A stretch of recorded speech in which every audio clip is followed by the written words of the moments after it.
We are very excited to let you know that we're in the planning stages of a group due to begin on the 7th of October. It's going to be for 2 hours on a Tuesday evening, the first and the third Tuesday evenings for 3 months. It's for autistic people in relationships with non-autistic people. It's really a place for support, connection. We're going to limit the numbers to a maximum of 8.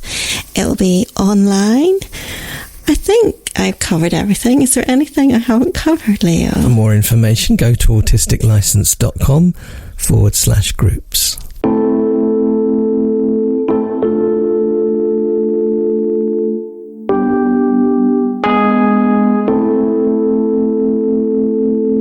Welcome to the Autistic License podcast. I'm Siana and I'm in Carrickfergus in Northern Ireland. And I'm Leo in Suffolk, England.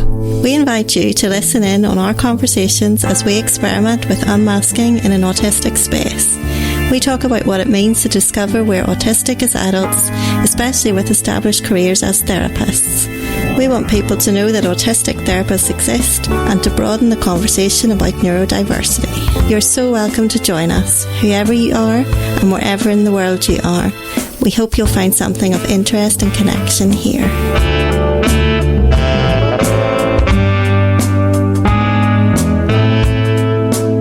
So, Leo in Suffolk.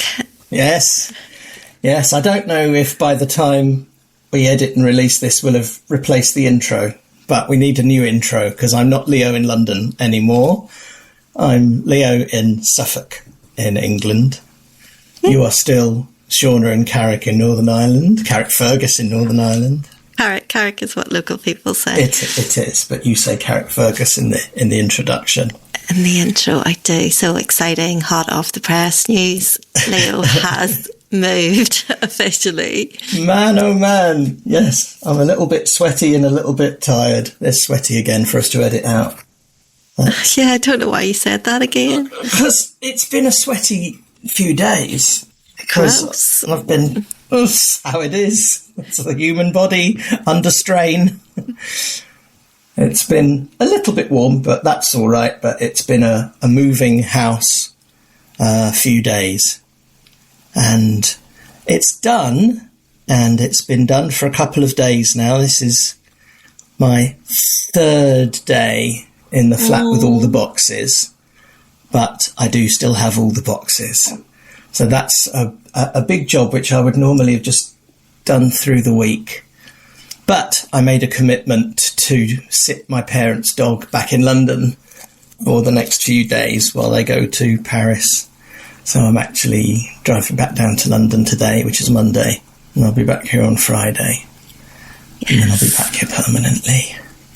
Yeah, our listeners are going to wonder at your globe-trotting parents because it feels like every time we talk, they're away gallivanting somewhere. They are gallivanters. That's exactly what they are. Yes. They have both now turned 80 in the last few weeks. It was Mum's turn to turn 80 the day I moved here, actually, on Saturday.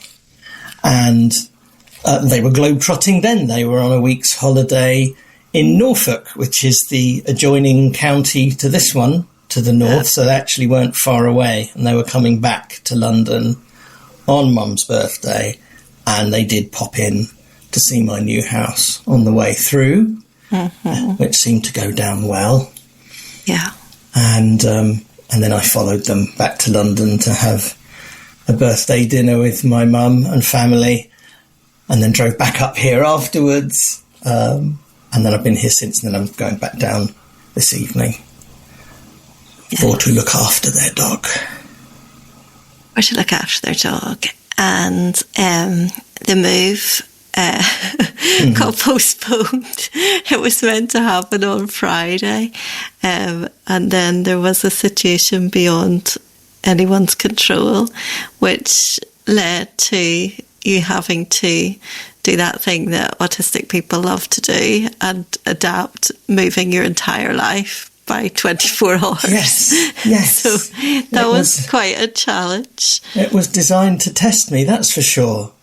I stayed. So yeah, a thing happened with one of the guy who runs the removal company. Was delayed for a while unavoidably, and he was very open and honest about it and rang me on the morning, and I didn't know if I was going to have to make other arrangements through the day. He did eventually become available at like 5 in the evening and did offer to do the move there and then through the evening. And it's not a local move, so I've moved 93 miles away out of London in a northeasterly direction to where I am in Suffolk. So I didn't fancy doing it then, and fortunately, very fortunately, he and his colleague were available the following morning on the Saturday. And they were quite incredible. You know what moving boxes look like. And they come in kind of 3 standard sizes, and I think I had 4 of the large ones and 30 odd of the mid-size ones, and maybe 5 of the smaller ones, plus furniture like an armchair, office chair, big desk, 2 big bookcases, 3 smaller bookcases. It was a lot, but it wasn't as our listeners do know, I was moving by myself, so it wasn't everything in the flat. It wasn't, and it was incredibly organised. Like, I really think that most movers would think that you were a dream to move, because you did have these standard size boxes and they were packaged well. They were all just sitting ready to move. Like, a lot of people wouldn't have all of that. Labels on 3 sides so that you could see which room they were going in from any angle. This is all, by the way, just a couple of YouTube videos that I watched earlier in the week, because I ordered a load of, specific moving boxes in a pack. And then I watched a YouTube video on how to assemble boxes, because it's very obvious, and you just do it. You would just make them into a box shape and use parcel tape to seal them. But actually, there were a couple of really good specific tips in there about how to. Anyway, it doesn't matter. Maybe I'll link to those very specialist videos in the show notes, and also how to pack them so that they retain their shape and stuff. It was really useful. So yes, it was an easy move, and I had all the furniture that I was taking was clear and ready. Nevertheless, they were still amazing. They still took, things. I mean, they had lots of gear. They had trolleys that go up and down stairs for big things. They got my desk out of my office. I have no idea how they did it, because it didn't look like it was going to fit to me. Did you make it in the office? Was it built? Yes, it was flat packed. That's exactly right. And that was the first thing he asked when he was looking around. Yeah. So does that come apart? Did you build that here? And I said, yes, I did. I don't know. But however they did it, they actually got it out in one piece and didn't have to. So I'm sat at it right now talking to you in my new office. And they arrived at 10 to 9 in the morning. They were packed and on the road by 10:30. That was incredible. And at this end, they emptied everything from the truck into my house, everything in the right rooms, and that took them 45 minutes. And I just, I'm a bit blown away. Yeah, that is amazing. When I'm remembering whenever we came here, but every single one of our boxes would have been like different sizes. Well, that's what most people do, isn't it? That's what most people done. And I remember it took them a long time to get everything in. But partly because I was going, take that there. I think that should go there with every box that was coming through the door. I think we would be very different. There's a different AuDHD makeup in both of us that is relevant. But also, you did say that your ADHD medicated brain felt like it was helping you to just see the tasks kind of line up in a different way than they might have otherwise done. That is absolutely true. And I actually did a little experiment around that yesterday. So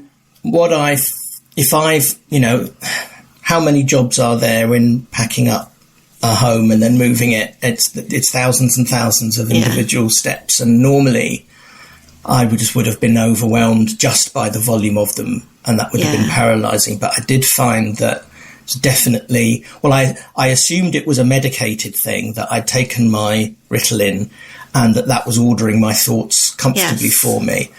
And I did an experiment yesterday where I didn't take my meds yesterday because I didn't have to. There wasn't anything that was absolutely time critical. And I did get lots done. Okay. But I did a tiny bit of one job, then I noticed something else and I went into the other room and I did a tiny bit of that job, and I did that all day. Yeah. Horribly inefficient. I would have got twice as much done. So that really proved to me that I can't keep I really can't keep the focus in an order that's useful unless it's a routine thing, in which case I don't have to think about it. But none of this is routine. This is all one-off things. And also I've moved I've moved my things from a 3-bedroom flat, which is most of the furniture I'm not taking. So I'm into a 2-bedroom house. So I've got lots of room, and that's really, really good. That's helpful. And I've got a garage as well. Yeah. So that when I've unpacked a bed and the box is 7 feet long, or a fridge, which is even longer, and I've got lots of things like that, and I have somewhere that I can take all the packaging and keep it out of sight and then organise it into recycling. It is a very, and this was the entire point of the move really, it's a very autistic friendly environment. Yes. And I'm in a cul-de-sac. I don't know if that's a phrase used in America or elsewhere. It means a dead-end road. Yeah. And I'm near the end of that, and it's residential only, and it's a village. So there's like no passing traffic. There's no road noise of any kind. There's just birdsong. And I've come from Tottenham in North London. You can Google that and see what you think, how noisy you think that place might be. And you'd be right. And it's bliss. It's absolute bliss. I'm very happy, and I've been sleeping really, really well, even though until today I didn't have a mattress, so I've been sleeping on my new sofa bed, but I've been sleeping very well. And your body is very good at kind of just grabbing the sleep when it can get it, because previous to that you weren't sleeping. Like on paper it would have looked like you should have been in a massive sleep deficit, but you weren't necessarily feeling it, which is really good. But then now your body's done that, and then you'll be able to go on less if you need to over the next wee while. But I am really interested whenever you talk about that medication thing before, because I obviously do not know what it's like not to live just going from one thing to another thing to another thing to another thing. And I guess I've always thought, the things get done. And they do, but it's probably true that they get done much slower. And so then at times whenever things need to get done efficiently, but maybe I structure my life that it's like there's enough time for it not to have to be that quick. Or then maybe I get more stressed than most people because I know that it takes me so much longer to get things done, because it doesn't paralyze me to see all of the things. I can still kind of just work at what I can work at. But maybe it stops me. It does probably stop me taking on things, because I know that then that would become stressful. So that's why then psychologically I look at stuff and I go, well, I obviously could not do that because I've got all these things that I know take me longer than they take. I maybe overestimate, or I would say realistically estimate, because I know myself and how long it takes to do things well enough by now to know that I do all that wandering around to get it done. But it's still, even talking about this and even hearing you say about it, it still doesn't actually make me want to be medicated. And maybe that's just the unfamiliarity of, like, what would it, like, it's not something that I aspire to, being able to be efficient and productive I know it's useful in moving house, so I can totally see that. And I know you've said it's revolutionised things and all of that. But there's something in me that doesn't necessarily want that. And why is that? Is that just me, like, resisting being part of the capitalist wheel? Or what is it that... In terms of pharmaceuticals and... No, in terms of being productive. Oh, being more productive in life. Right, being like a machine rather than just a human being who wanders around and pokes at things and gets a sufficient enough amount of things done in life to make me, not be drowning constantly. Yeah. I mean, initially as you were speaking, I was going to say, well, maybe my chaos caused me a great deal more distress. And so that's, so maybe that's why I was also quite motivated to, if there was something I could do to improve it. But then that would kind of give the impression that you don't get stressed with overwhelm. But you do. But what I've always seen of you and heard you say is that you pretty much are content with how you move through your life and what you get done. Yeah. And it's not a constant pressure on you, but there are times when, and I know you've been talking about at the moment, when there's a summer break coming up and there's lots and lots and lots to do, and that feels that's uncomfortable and very stressful. But I think maybe I when you said about me helping with my move, and also you were saying stuff about over and underestimating what we can achieve and how much energy we've got. I have to say, if a year ago I was facing this move, I would have been in a much worse state. Yeah.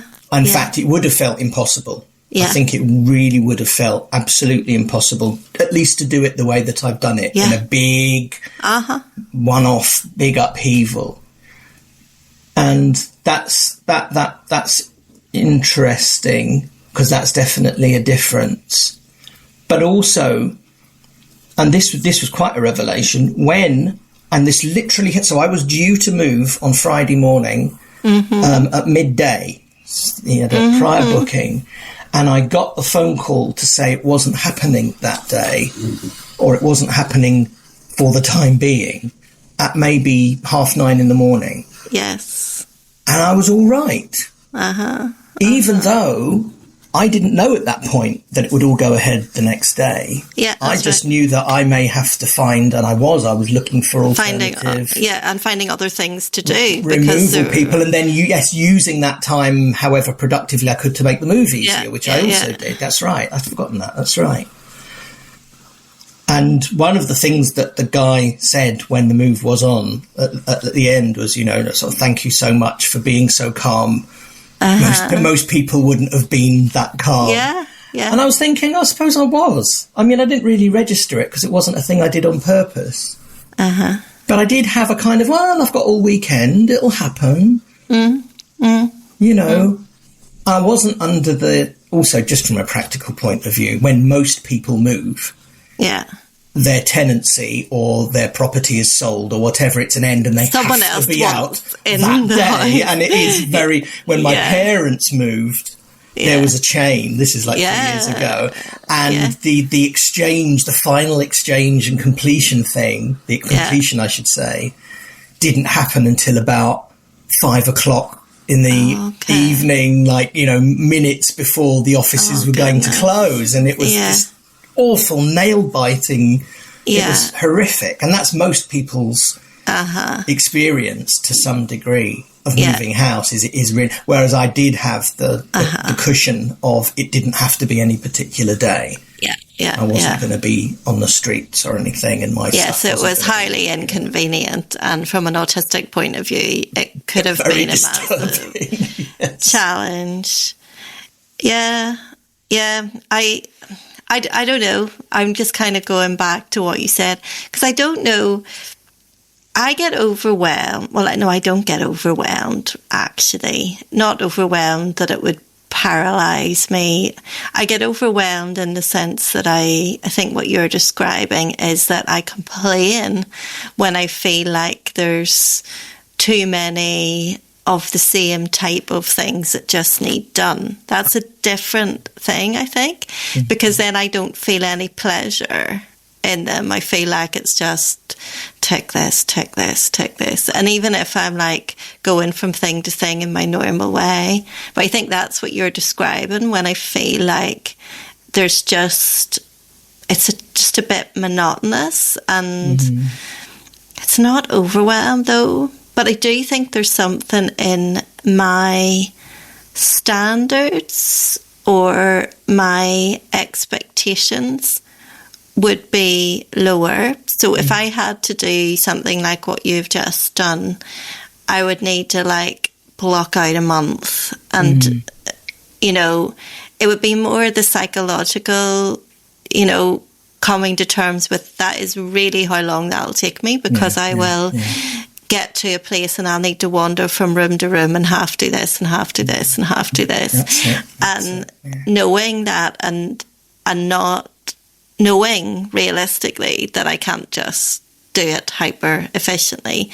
But I think there's a tension sometimes where people legitimately want to be able to do that, but their brain won't let them do that.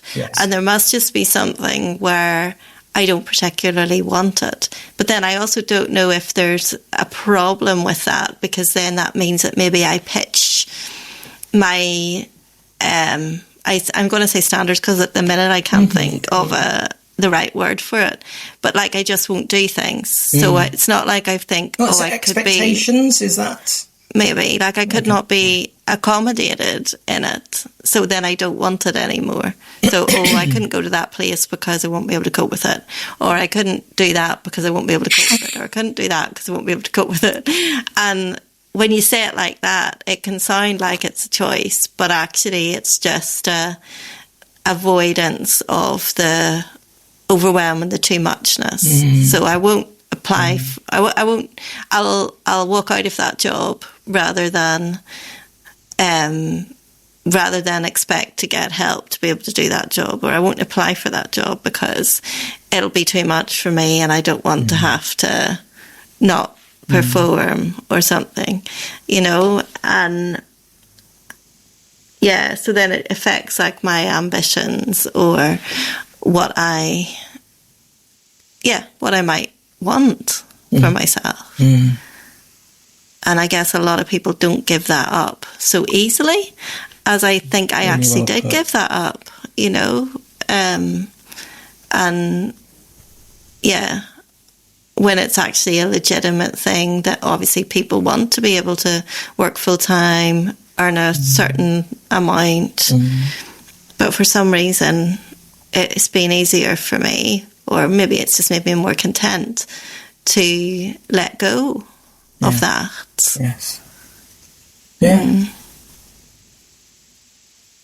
Maybe we've both done very, very different versions of that, in that although I've always, you know, for example, I've always loved the idea of not living in London and living in the countryside, but I've never actually done it. And a big part of that, that's just to do with me, really, is that in my mind, there would be lots of things to let go of, like a 24-hour shop, you know, 2 minutes walk from my house, having facilities nearby. You know, when my health was worse, I wouldn't want to be far from a hospital. You know, but all kinds of things, and social things, I suppose, and they've in a similar way, maybe I've let them. I haven't let them. They have fallen away in importance, and even just the last couple of days, where you know I haven't had a fridge, or you know, or a comfy bed, but it was enough. I wouldn't want to live like that forever, but it was okay. It was fine. Before we went really? So I was going to say, before we went to record, I was like, you said I don't have my headphones. I don't know where my headphones are. Yeah. That would have been like anathema to London, Leo. Like, you'd have been like, you need your headphones to leave the house, and you need your headphones to walk down the street or go shopping.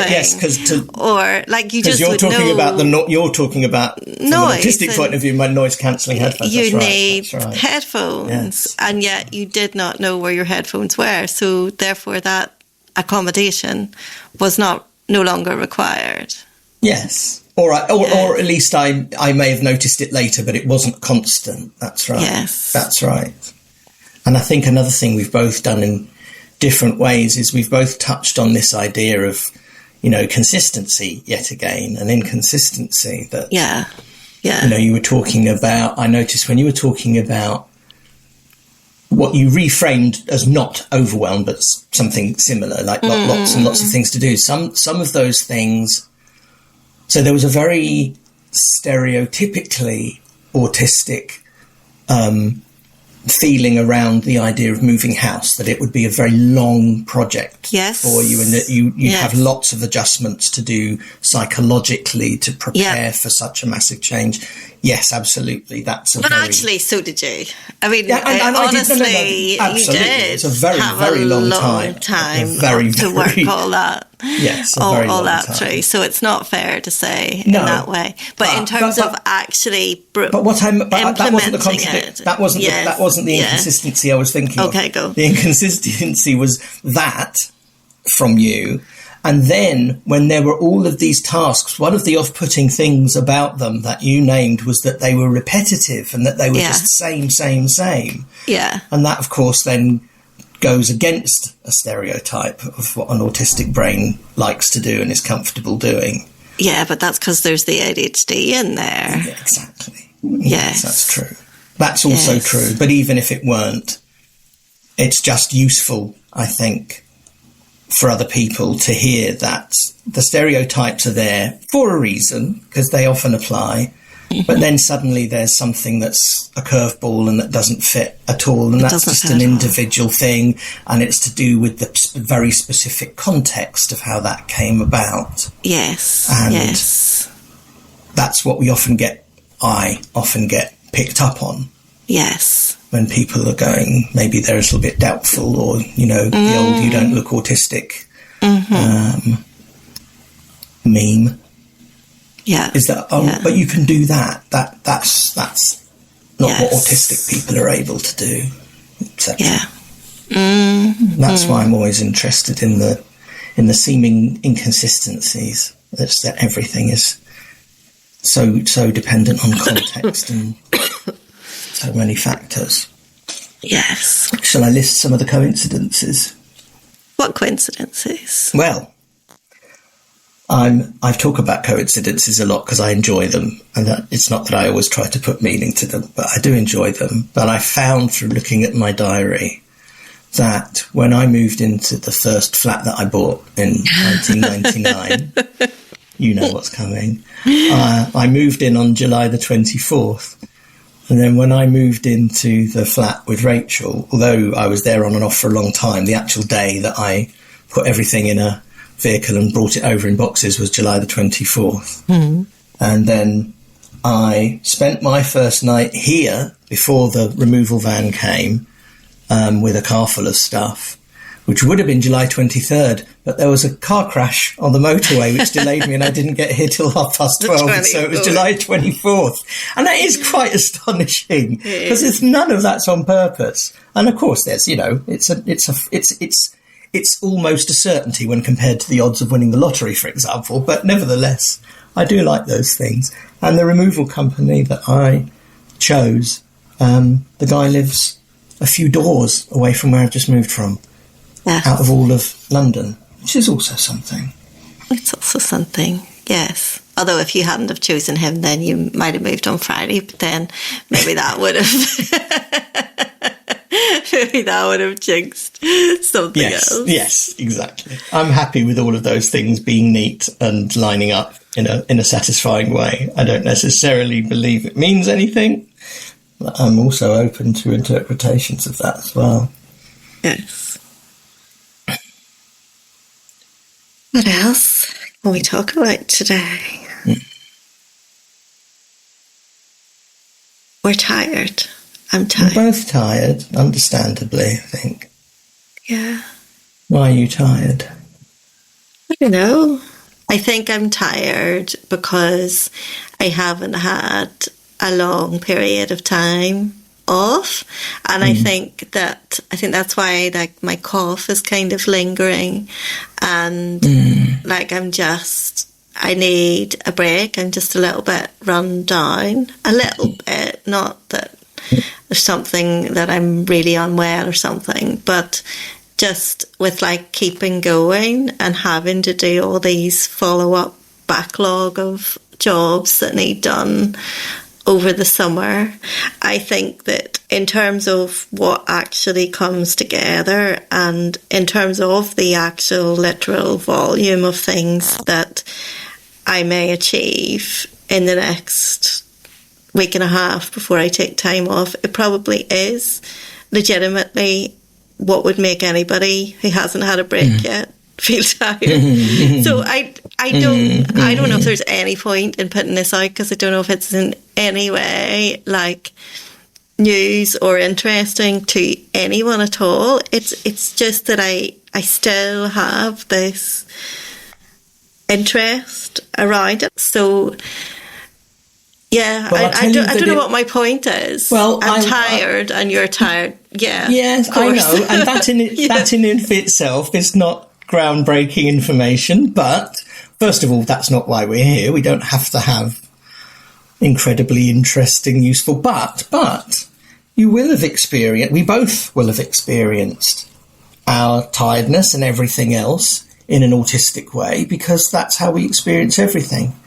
And even just the way that you even the fact that you're tuned into it and the fact that you describe it at all marks it out as a different experience to a neurotypical one, because it wouldn't be commented on or it wouldn't be explored, I don't think, in the normal run of things.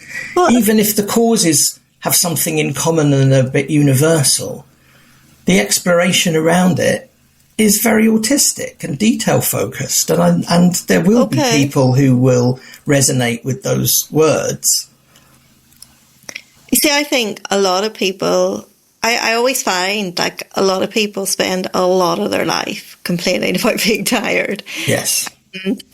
You know, and oftentimes when those people do that, I feel like, well, but you make yourself tired because you pack too much into your life. And it almost seems like being busy goes along with being tired as some kind of, like, people want to medal because it means that they're excelling in life if they're busy and tired.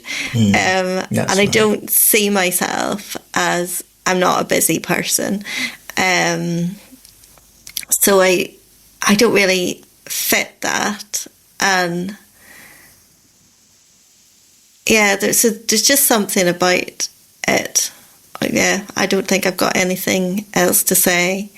It's always, I think it's always worth us commenting on it, because one of the biggest things that I do think needs to be highlighted and reminded, and people being reminded of, is this very different economy of energy that we have, that how we recoup it, how we spend it, and that is a very different experience. Yes. For a neurodivergent person, very often. So it's always relevant. And it's, you know, I'm amazed in the opposite way, although, yes, I'm sleepy tired now, but I feel appropriately tired. But that over the last 2 weeks, when all the activity around this move has really ramped up, I've been awake for long periods, much longer than usual. No napping, which had become a bit of a part of my day, and getting loads done. And even just the driving part, you know, I've been doing 200-mile round trips every other day for a while. And I am surprised at how exhausted and broken I'm not. because I would have expected to have just collapsed into a heap. But I think the positivity of what I'm doing and experiencing does, again, make this contextual difference, which looks very inconsistent with how I have been. That's right. And that is surprising. And your health has been really good as well. Yeah, there hasn't I think it's very telling. There hasn't been any big concerns about that. You know, in terms of just picking up illnesses that you might have picked up before. You know, and also your energy to get things done and lift things and, you know, all of those things. You've been doing like 2 people jobs, which... That's true, yes. I built my king-size bed yesterday. All of that kind of stuff. Yeah, no, it's true. So there is things like that have happened, and you had a period of time, for quite a long period of time, where you were getting up early in the morning, and but also then not doing the napping and sleeping in different, you know, sleeping and staying in your parents' house, or you know, things like that. And there was lots of people around. There was a lot of things that were quite disruptive and could have ended up where you just didn't have enough sleep, you were headachy, you were grumpy, but things like that didn't seem to affect you, even though there was a lot of challenges with all of that. But I do also really think there's also been a few days, maybe the last few days, when you've done lots of sleeping, and there's been other pockets of time, maybe whenever you've done that. And I think that is something specific about where your nervous system or your sleeping or sleep cycle, whatever, appears to be able to do that. And I don't think mine's not able to do that until I'm properly off. So I will just get tireder and tireder and tireder, and just not be able to, I don't have the skills, my body doesn't switch itself off like yours will. You'll just sit down, lie down, you'll be out. And if there's a few hours to take, you'll take it in whatever time of the day or night it happens to be. It's certainly happened this last week or two. That's happened to you at times in the past as well. Well, you know, I think that all of that kind of unexpected, positive lack of disruption or ill effects of how busy I've been, and the big disruptions that there have been, and emotional ones, just shows me that I am in the right place. This is absolutely what I should be doing. This is a good call. Yeah, I wonder, will there be, you know, what will happen though? You know, the way like people sometimes get unwell when they go on holiday. Yes, exactly. I've been thinking that. Like, or will there be a big thing where it all totally hits you? And maybe not like in the middle of the summer when everything's nice and pretty and you can see all the positive things, but then like a little bit further in to things. I keep expecting that. We don't know. No, we don't know, and we'll I'm sure we'll talk about it if and when it does or doesn't happen. Yeah. But I forgot what the but was. Doesn't matter. Yeah, for the time being, this is fine. If there is some kind of collapse at some point, I'll say fair enough. Yeah. That's appropriate. But yes, we are about to. I mean, I've never taken 3 weeks off in a row. Since that's a big deal for you. I've done 2. Yeah. I always do 2 weeks as my longer holidays, but this year I'm doing a little over 3 weeks. Yeah, and I'm very much looking forward to it. Obviously. And I shall be visiting. And you will be visiting. We will see if we can record during that time. Oh, we certainly will. Yes, as long as I've unpacked enough to make a nice, comfy recording environment in here, which is a big part of what I want to do, then we certainly will be. Yes.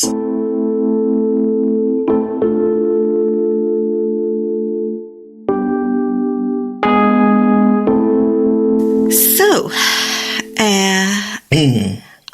I think now we've gone off a little bit, but my mind is coming back to something we were talking about earlier, where I was saying about everything, it all being the same stuff. And we started to talk about, like, all the stuff I'm doing is the same stuff and I need variety. And we were talking about the connection with ADHD. But I guess that when I think about what this month has been like, I realise that what I mean by it being all the same stuff is like it all being stuff that needed done and or work. And not that I don't like my work, actually, and not that getting stuff done can't end up being like quite fulfilling, kind of doing it on my own terms. It's felt like some of that, there's just been too much of the same thing. And like, no, like I've stopped doing Pilates, I've stopped doing yoga, I've stopped at 5 Rhythms, stopped for the summer, and like I haven't done like Doll's House stuff or anything like that. So I feel like the only thing that I've done that's given me those little pockets of something like a special interest or just something that's kind of outside of myself is the plants and the garden stuff. And I think that's why like I always default to talking about that whenever I just want to talk about something interesting. That isn't the because I don't really want to talk about getting the other stuff done. And I think that I am developing more of an interest and more of a connection with my plants and the tree.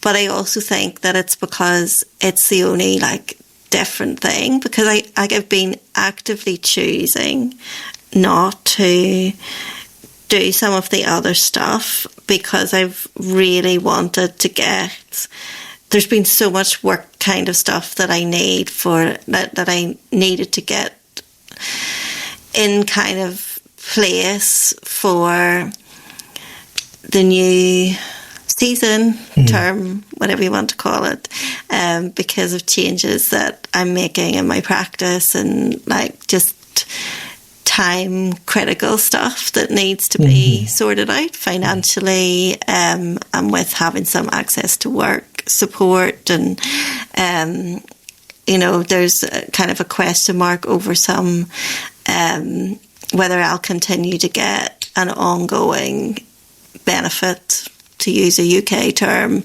in relation to for Lana, because of her age, because she's turned 16. So that application was just a really big application. It's a PIP application for anybody in the UK. I had to do that for her because her DLA is stopping, which happens whenever somebody is 16. So that makes a difference because, obviously, if I don't have that support coming in, then I have to make money in. That's financial support given by the government that you have to qualify for, and that there are certain points at which it cuts off, and that is it. And there's a lot of horrible admin around that. There's a lot of admin around it, and a lot of people, even if they kind of are eligible, they, it'll get stopped for a while, and then you have to do appeals and things like that. So there's been like time critical stuff that I've just had to get in place, and contingency planning and things like that. But I feel like I've ended up, where the balance, obviously, I mean, it's not really surprising, but the balance has meant that I'm feeling more burnt out with that kind of stuff. And I think that's interesting from an autistic point of view, because I think that happens to us quicker, that once we kind of let go of the special interests or of we just let go of maybe particularly special interests, that even if it's for quite a short time, the toll on us, like the way that creeps up, so that we can actually feel burnt out. Now, I don't mean autistic burnout with this. Autistic burnout is a different thing. I just mean like work or task. You just mean burnout. Overspend of energy generally. But particularly in getting things done, so that it felt onerous getting it done, and because I chose to let go of things, and I think that it's the special interests, to use that term, things that we enjoy replenish us so much. Like even a small amount replenishes us so much, and then if we don't do it, even just for a month, then it can lead to feeling utterly exhausted and like losing that sense of losing capacity. It's like they really do replenish us and give us more spoons to then be able to do more.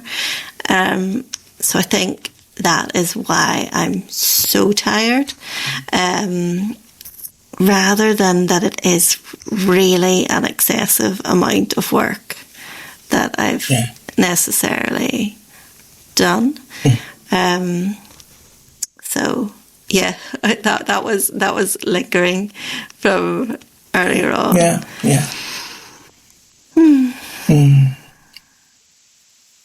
And having laid that out, does that make a difference?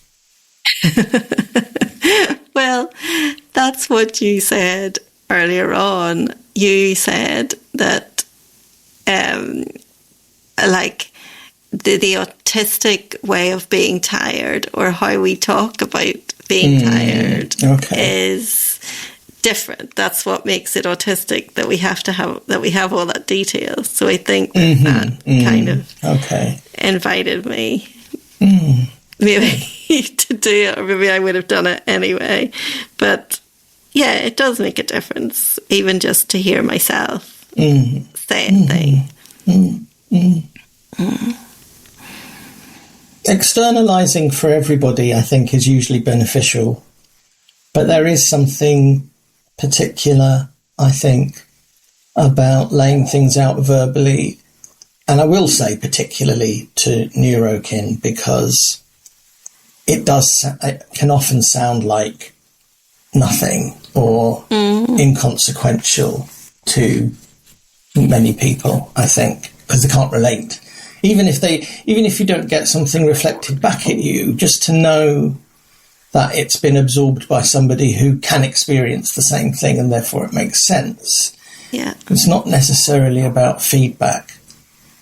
And it does make a difference. And I always think of these things, even like intrusive thoughts or repetitive thoughts, even, that they're on I think of a tape loop in my head, and it's just circling and circling, or worse still, sometimes spiraling. But when you speak it actually rolls out of your head in a linear way, and it's gone. Of course, it's not gone, but it's the tension of the looping can really dissipate. That's really interesting, but it's made me imagine a cassette tape. You know, whenever it would like come out of its loop, and like you'd have to roll it up with your finger or with a pen. Or the biro, that's right. To make it do that. So you have to be a certain age for that. And when during COVID, there was a brilliant meme which had a spelling mistake in it, so I actually recreated it myself so that I could post it. Yeah. But it was basically a cassette and a big biro underneath, and it said, "If you know what if you know the relationship between these two things, you are vulnerable and should isolate."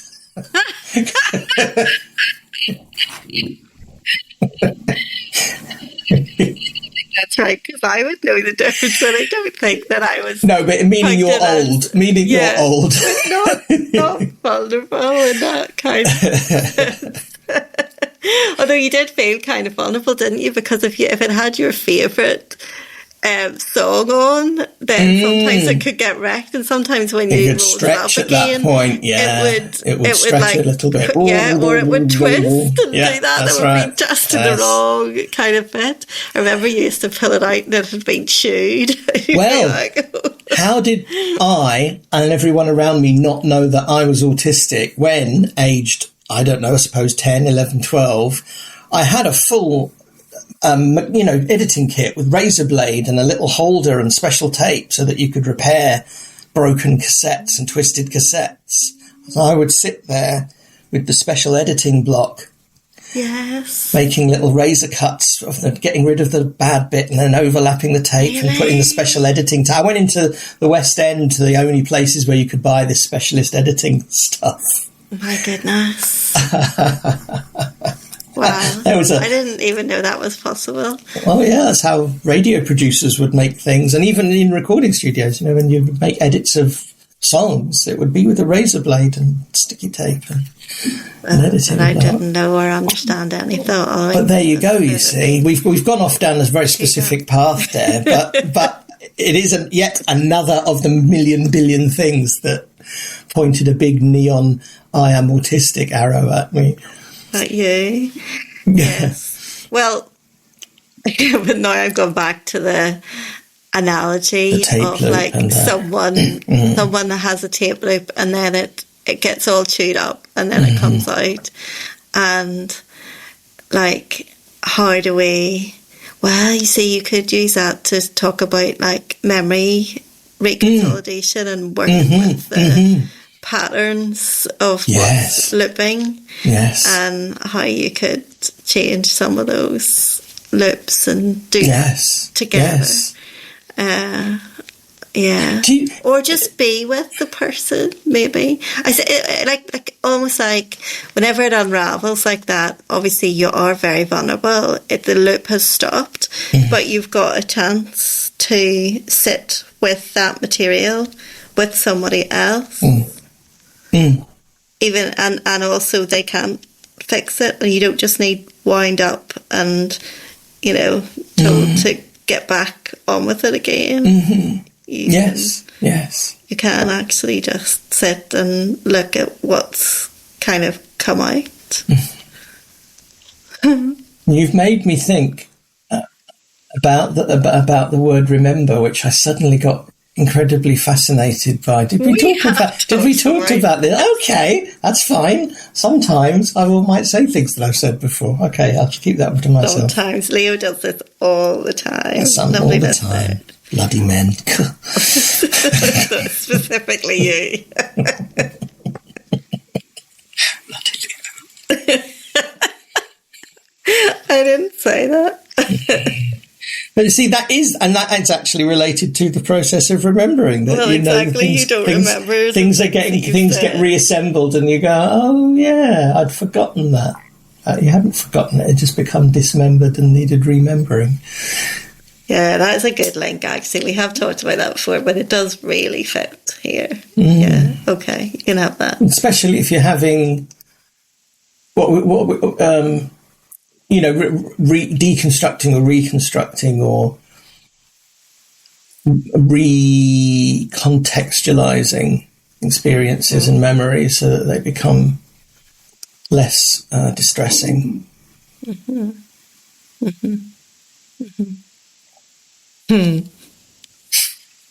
Yeah. Okay. So, anything else before we finish and say goodbye? Well, I don't think so. I think that I'm slowly getting comfortable where I am in my location, having to have recorded on a different machine in this episode because I haven't yet unpacked my actual podcast recorder. I don't know where it is. Yeah. So I've had to tart that up a little bit. But it's good to be this tired and have the opportunity ahead of you to rest. And we don't get that very often. Thank you for being with us, lovely listeners. Lovely listeners. And we will talk to you again soon, hopefully, whenever we're together in Suffolk. And Suffolk, live and direct from Suffolk. Goodbye. Goodbye. Thank you for listening to the Autistic License podcast. You can connect with us via Instagram, Facebook at autisticlicense.com or by email at autisticlicense@gmail.com. And we spell license the British way, LICENCE. We also have a thriving Facebook community. Search for Autistic License Siana and Leo or click on the link in the show notes.